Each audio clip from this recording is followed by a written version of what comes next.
As we continue our Italian pilgrimage, today we're in the Italian city of Venice. Venice, as you may know, is the city located northeast of Rome.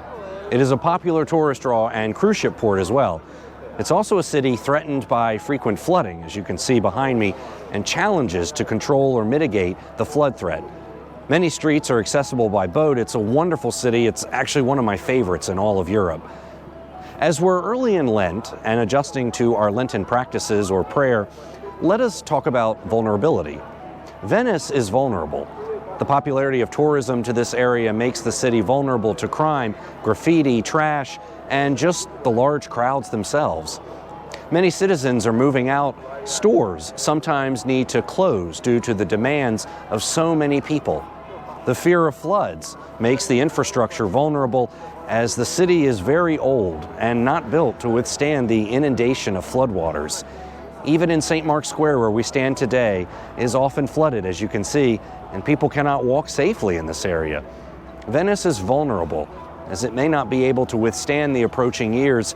It may find itself unable to sustain the iconic beauty which it has presented to the world in the last millennium. For us, being vulnerable is to be exposed and to be open. Parts of us may not be strong and beautiful as others may see us. Vulnerability has been described as showing up and being seen when we have no control over the outcome of the encounter. When we try something new, we have been vulnerable to failure. When we forgive another, we become vulnerable as we open ourselves to being hurt once again. When we love another, we become vulnerable as we do not know if that love will be returned. We are not always able to choose our moment of vulnerability. Life sometimes forces us into being vulnerable. Being vulnerable is an opportunity, though, to encounter the divine.